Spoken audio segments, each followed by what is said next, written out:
மகர ராசியில் பிறந்தவங்களுக்கு இந்த வாரத்தில் நீங்கள் ஏதாவது கடன் கேட்டிருக்கீங்க அல்லது லோன் அப்ளை பண்ணியிருக்கீங்க, இது வரைக்கும் வராமல் இருக்குங்கிறவங்களுக்கு இந்த வாரம் அது வருவதற்கான வாய்ப்பு நிறையா இருக்குது.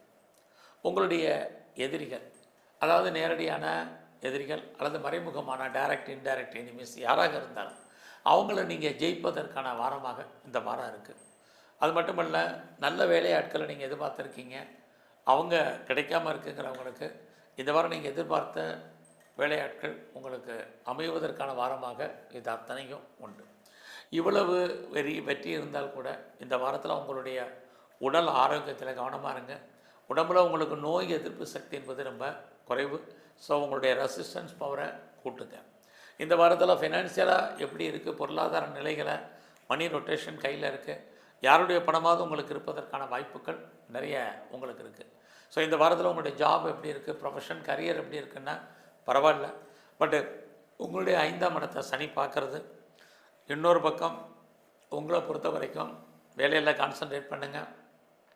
நீங்கள் பார்க்கும் வேலையில் விட்டு வெளியில் வருவதற்கோ அல்லது வெளியேற்றப்படுவதற்கோ ஏதோ ஒரு விதத்தில் வாய்ப்புகள் இருக்குது.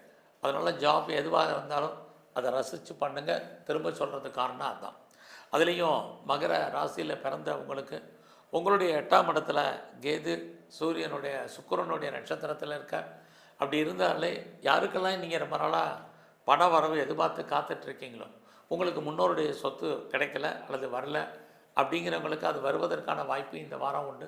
அல்லது கணவன் மூலமாக மனைவி மூலமாக ஏதாவது பொருள் வரவு வர்றதுக்குன்னா அதுக்கான வாய்ப்பு இந்த வாரத்தில் இருக்குது. இது மட்டும் இல்லை, யாருக்கெல்லாம் ரொம்ப நாளாக எனக்கு பென்ஷன் பணம் வரல, பிஎஃப் பணம் வரல, கிராஜுவேட்டியோ இன்சூரன்ஸோ வராத பணங்கள், அவுட்ஸ்டாண்டிங் பணங்கள் இருக்கோ, அதெல்லாமே இந்த வாரத்தில் உங்களுக்கு ஏதோ ஒரு விதத்தில் இன்ஸ்டால்மெண்ட்டில் வர்றதுக்கான வாய்ப்புகள் நிறையா உண்டு. உங்களுடைய வெளிநாட்டு தொடர்புகள் எதுவாக இருந்தாலும் ஃபேவரபுளாக உங்களுக்கு இருக்கும். யாரெல்லாம் பெரிய லெவலில் ஹையர் ஸ்டடி பண்ணணும்னு நினைக்கிறீங்களோ பண்ணுங்கள். செகண்ட் மேரேஜுக்கு ட்ரை பண்ணுறவங்க இந்த வாரம் ஆடி கடைசியாக இருக்கிறனால முயற்சி பண்ணுங்கள். இதெல்லாமே உங்களுக்கு நடப்பதற்கான வாய்ப்புகள் நிறையா உங்களுக்கு உண்டு. பட் அதே சமயத்தில் உங்களுடைய 12ஆம் இடத்தை குரு பகவான் பார்க்குறார், சனி பகவான் பார்க்குறார். வெளிநாட்டு தொடர்புகள் ஃபேவரபுளாக இருக்குது. ஃபர்தராக பிஆருக்கோ க்ரீன் கார்டுக்கோ சிட்டிசன்ஷிப்புக்கு அப்ளை பண்ணவங்களுக்கு ஏதோ ஒரு விதத்தில் அது இந்த வாரம் வருவதற்கான வாய்ப்பு, அது சம்மந்தப்பட்ட தகவல் தொடர்பு கிடைப்பதற்கான சூழ்நிலைகள் இது அத்தனையும் உங்களுக்கு இந்த வாரத்தில் உண்டு. ஸோ இந்த வாரத்தில் நீங்கள் கலைத்துறையில் இருக்கீங்கன்னா அந்தஸ்து புகழ் உங்களுக்கு கிடைப்பதற்கான வாய்ப்புகள் நிறையா உண்டு. ஸோ இந்த வாரம் நீங்கள் ஸ்போர்ட்ஸில் இருக்கீங்கன்னா உடல் ஆரோக்கியத்தில் கவனம் செலுத்துங்க.